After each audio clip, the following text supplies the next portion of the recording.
সংবাদে আপনাদের সবাইকে স্বাগত জানাচ্ছি। আমি ফিরোজ তুহা। শুরুতেই বিআরবি কেবলস সংবাদ শিরোনাম। গাজীপুর সহ সারা দেশে অপারেশন ডেভিল হান্ট। সরকারকে আলটিমেটাম দিলেন সার্জিস আলম। সেই বেনজির এখন দেশের বাইরে থেকে ষড়যন্ত্র করছে, মন্তব্য জামায়াতের আমিরের। আওয়ামী লীগ নিষিদ্ধ করে নেতাদের সম্পত্তি জব্দ করার দাবি। গাজীপুরে হাসনাত সার্জিসের নেতৃত্বে অবরোধ। গাজীপুরে হামলা পরিকল্পিত, নেপথ্যে সাবেক মেয়র জাহাঙ্গীর, দোষীদের 24 ঘন্টার মধ্যে গ্রেপ্তার দাবি। গাজীপুর সহ সারা দেশে অপারেশন ডেভিল হান্ট। আইন শৃঙ্খলা পরিস্থিতি স্বাভাবিক রাখার লক্ষ্যে ও সন্ত্রাসীদের আইনের আওতায় আনতে যৌথ বাহিনীর সমন্বয়ে আজ শনিবার থেকে গাজীপুর সহ সারা দেশে শুরু হচ্ছে অপারেশন ডেভিল হান্ট। শনিবার স্বরাষ্ট্র মন্ত্রণালয় পরিচালক ফয়সাল হাসান স্বাক্ষরিত এক প্রেস বিজ্ঞপ্তির মাধ্যমে এ তথ্য জানানো হয়েছে। বিজ্ঞপ্তিতে বলা হয়েছে, শুক্রবার রাতে গাজীপুরে ছাত্র জনতার উপর সন্ত্রাসী আক্রমণের ঘটনায় শনিবার স্বরাষ্ট্র মন্ত্রণালয় আইন শৃঙ্খলা বাহিনীগুলোর সমন্বয়ে একটি সভা অনুষ্ঠিত হয়েছে। সভায় সংশ্লিষ্ট এলাকার আইন শৃঙ্খলা পরিস্থিতি স্বাভাবিক রাখার লক্ষ্যে ও সন্ত্রাসীদের আইনের আওতায় আনতে যৌথ বাহিনীর সমন্বয়ে অপারেশন ডেভিল হান্ট পরিচালনার সিদ্ধান্ত গৃহীত হয়েছে। আজ শনিবার থেকে গাজীপুর এলাকা সহ সারা দেশে এই অভিযান শুরু হচ্ছে। অপারেশন ডেভিল হান্টের ব্যাপারে আগামীকাল রবিবার প্রেস ব্রিফিং এর মাধ্যমে বিস্তারিত জানানো হবে। উল্লেখ্য, গতকাল রাতে পতিত স্বৈরাচারের সন্ত্রাসীদের হামলায় কয়েকজন গুরুতর আহত হয়েছেন। এদিকে সরকারকে আলটিমেটাম দিলেন সার্জিস আলম। গাজীপুরে বৈষম্য বিরোধী ছাত্র আন্দোলনের নেতাকর্মীদের হামলার ঘটনায় জড়িতদের আজ শনিবার রাতের মধ্যে ধরতে আলটিমেটাম দিয়েছেন জাতীয় নাগরিক কমিটির মুখ্য সংগঠক সার্জিস আলম। আজ শনিবার দুপুরে জেলা প্রশাসকের কার্যালয়ের সামনে রাজবাড়ী সড়কে বিক্ষোভ কর্মসূচিতে অংশ নিয়ে এ কথা বলেন সার্জিস আলম। সার্জিস আলম বলেন, খুনি হাসিনার আওয়ামী লীগ, যুবলীগ, ছাত্রলীগের সন্ত্রাসীরা এখনো গাজীপুরে ঘুরে বেড়াচ্ছে। এই সন্ত্রাসীরা এখনো সোশ্যাল মিডিয়ায় আমাদের যোদ্ধাদের হুমকি দিচ্ছে। এই অন্তর্বর্তীকালীন সরকার, স্বরাষ্ট্র মন্ত্রণালয়, পুলিশ, ইন্টেলিজেন্স যদি আজকে রাতের মধ্যে গতকালের হামলায় জড়িত খুনি সন্ত্রাসীদের গ্রেপ্তার করতে না পারে, তাহলে আমাদেরকে তাদের বিপক্ষে দাঁড়িয়ে যেতে হবে। তিনি বলেন, বাংলাদেশের কোথাও আমাদের কোনো সহযোদ্ধার গায়ে হাত দেওয়ার চেষ্টা করলে পুরো বাংলাদেশ আবার নতুন করে জেগে উঠবে। আমরা প্রয়োজনে যেমন ঢাকায় নামতে পারি, যেমন গাজীপুরে আসতে পারি, আমরা প্রয়োজনে দেশের প্রত্যেকটি জেলায় জেলায় যেতে পারি। আমরা অভ্যুত্থান দেখেছি, এদেশের ছাত্র জনতা সঠিক রাষ্ট্র বিনির্মাণের সামনের দিকে এগিয়ে যেতে ধৈর্য ধরেছে, কিন্তু একটা ধৈর্যের বাঁধ আছে। এই দেশে প্রশাসন থেকে শুরু করে যারা কাজ করছে তারা যদি আমাদের ধৈর্যের বাঁধ ভেঙে ফেলে, তাহলে দেশে নতুন আরেকটি বিপ্লব দেখতে হবে। সেই বেনজির এখন দেশের বাইরে থেকে ষড়যন্ত্র করছে, মন্তব্য জামায়াতের আমিরের। বাংলাদেশ জামায়াত ইসলামের আমির ডক্টর শফিকুর রহমান বলেছেন, ন্যায় এবং ইনসাফ ভিত্তিক দেশ গঠন করতে আমরা বদ্ধপরিকর। আমরা একটি অহিংসতার বাংলাদেশ দেখতে চাই। জনগণ এমন মানুষকে ভোট দিতে চায় যারা সবার নিরাপত্তার দায়িত্ব নিবে। নতুন বাংলাদেশ বিনির্মাণে সকল ষড়যন্ত্র মোকাবেলা করে জামায়াত এগিয়ে যাবে উল্লেখ করে তিনি বলেন, দেশের প্রয়োজনে যে কোনো ত্যাগ স্বীকার করতে জামায়াত ইসলামী প্রস্তুত। শনিবার কক্সবাজার সরকারি মাঠে কক্সবাজার জেলা জামায়াত ইসলামী আয়োজিত বিরাট জনসভায় প্রধান অতিথির বক্তব্যে তিনি এসব কথা বলেন। কারাবন্দী জামায়াত নেতা এটিএম আজহারুল ইসলামের মুক্তির দাবি করে জামায়াতের আমির বলেন, তিনি যে একজন নির্দোষ মানুষ ছিলেন সেটা ঘোষণা করে আমাদের বুকে ফেরত দিন। সাবেক আইজিপি বেনজির আহমেদকে শাপলা চত্বরে আলেমদের হত্যাকারী উল্লেখ করে জামায়াতের আমির বলেন, এদেশের একজন কুখ্যাত পুলিশ অফিসার যে পালিয়ে যাওয়ার পরে তার হাজার হাজার কোটি টাকা অবৈধ সম্পত্তির খবর পত্রপত্রিকায় এসেছে। শাপলা চত্বরে নিরীহ আলেম ওলামা, এতিমদেরকে, হাফেজদেরকে নির্বিচারে গুলি করে হত্যা করে দম্ভ প্রকাশ করা সেই বেনজির এখন দেশের বাইরে থেকে ষড়যন্ত্র করছে। পুলিশ ভাইদের বলবো, ওই ষড়যন্ত্রকারীর ফাঁদে পা দেবেন না। আপনারা আপনাদের রাষ্ট্রীয় দায়িত্ব যথাযথভাবে পালন করুন, যেন সে আপনাদের ঝুঁকিতে ফেলতে না পারে। সতর্ক থাকুন এবং ওর প্রতি ঘৃণা প্রদর্শন করুন। অন্তর্বর্তী সরকারের উদ্দেশ্যে তিনি বলেন, প্রয়োজনীয় সংস্কার সেরে একটি সুষ্ঠু নির্বাচন দিয়ে আপনারা বিদায় নেবেন। আল্লাহ যেন সম্মানের সাথে আপনাদের বিদায় নেওয়ার তৌফিক দেন। যদি কোনো উন্নয়ন প্রকল্প নেন, এই জেলাকে ভুলে যাবেন না। আওয়ামী লীগ নিষিদ্ধ করে নেতাদের সম্পত্তি জব্দ করার দাবি।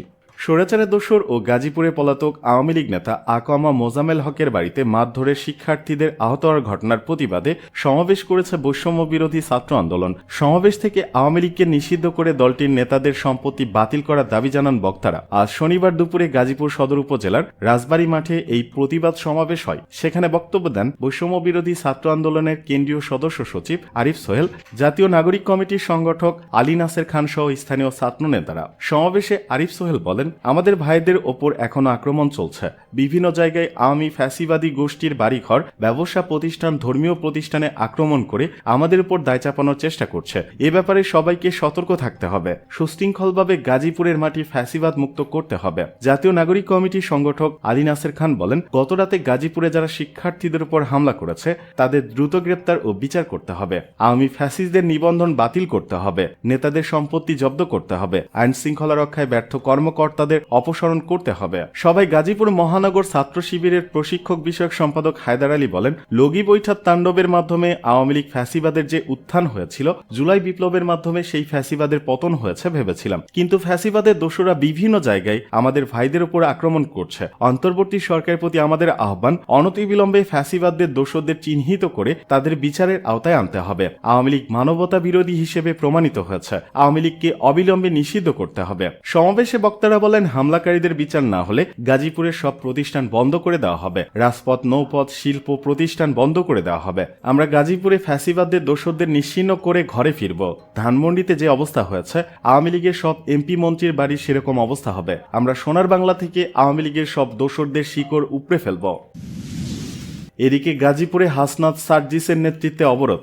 গাজীপুরে বৈষম্য বিরোধী ছাত্র আন্দোলনের নেতাকর্মীদের উপর হামলার প্রতিবাদে শহরের রাজবাড়ী সড়কে সংগঠনটির অবরোধ কর্মসূচিতে যোগ দিয়েছেন আহ্বায়ক হাসনাত আব্দুল্লাহ ও কেন্দ্রীয় সমন্বয়ক সার্জিস আলম। আজ শনিবার বেলা 2:30টার দিকে জেলা প্রশাসকের কার্যালয়ের সামনে রাজবাড়ী সড়কে তারা অবস্থান নেন। এর আগে সেখান থেকে বৈষম্য বিরোধী ছাত্র আন্দোলনের নেতাকর্মীরা বিক্ষোভ করছেন। গতকাল শুক্রবার রাতে সিটি কর্পোরেশনের ধীরাশ্রম এলাকায় সাবেক মুক্তিযুদ্ধ বিষয়ক মন্ত্রী আকমা মোজাম্মেল হকের বাড়িতে একদল মানুষ লুটপাট করছে এমন খবর পেয়ে ছাত্ররা সেখানে গেলে তাদের উপর হামলা করা হয়। এতে 15 জন আহত হন। তাদের মধ্যে 7 জনের আঘাত গুরুতর। তারা ঢাকা মেডিকেল কলেজ হাসপাতালে চিকিৎসাধীন। গাজীপুরের ঘটনাকে পতিত স্বৈরাচার আওয়ামী লীগের ফাঁদ বলে সন্দেহ করছে ছাত্ররা। তারা বলছে, পরিকল্পিতভাবে আওয়ামী লীগের সন্ত্রাসীরা এই ঘটনা ঘটিয়েছে। এই ঘটনার প্রতিবাদে আজ সকালে গাজীপুর শহরের রাজবাড়ীর মাঠ ও জেলা প্রশাসকের কার্যালয়ের সামনে বিভিন্ন সংগঠনের নেতাকর্মী সহ শিক্ষার্থীরা বিক্ষোভ মিছিল শুরু করেন। জাতীয় নাগরিক কমিটির নেতাকর্মীরা দুপুর 12টার দিকে জেলা শহরের রাজবাড়ী মাঠে বিক্ষোভ সমাবেশ করে। পরে তারা জেলা শহরে খণ্ড খণ্ড মিছিল বের করেন। গাজীপুরের হামলা পরিকল্পিত, নেপথ্যে সাবেক মেয়র জাহাঙ্গীর, দোষীদের 24 ঘন্টার মধ্যে গ্রেপ্তার দাবি।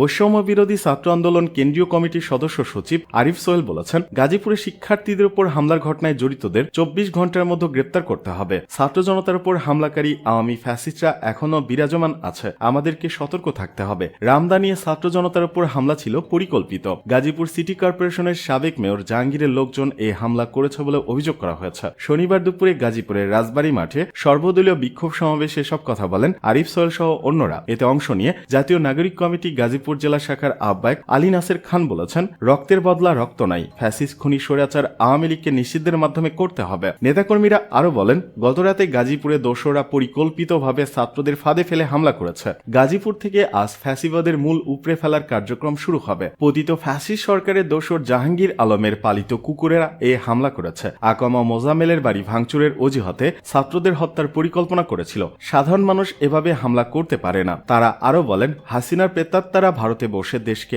অস্থিতিশীল করার চেষ্টা করছে। তাদের সব ধরনের ষড়যন্ত্র ঐক্যবদ্ধভাবে প্রতিহত করতে হবে। বক্তারা অভিযোগ করেন, গতকালের হামলার সময় প্রশাসনের পক্ষ থেকে কোনো সহযোগিতা করা হয়নি। বারবার কল করার পরও তারা উদ্ধার করতে এগিয়ে আসেনি। দ্রুত সময়ের মধ্যে জেলা প্রশাসক ও পুলিশ কমিশনারকে পদত্যাগ করতে হবে। 24 ঘন্টার মধ্যে হামলায় জড়িতদের গ্রেপ্তার করতে হবে। প্রশাসন কেন সহযোগিতা করতে এগিয়ে আসলো না, বিষয়টি তদন্ত করতে হবে। মন্ত্রণালয় সহ প্রশাসনে বিভিন্ন দপ্তরে থাকা আওয়ামী লীগ দোসরদের অপসারণ করতে হবে।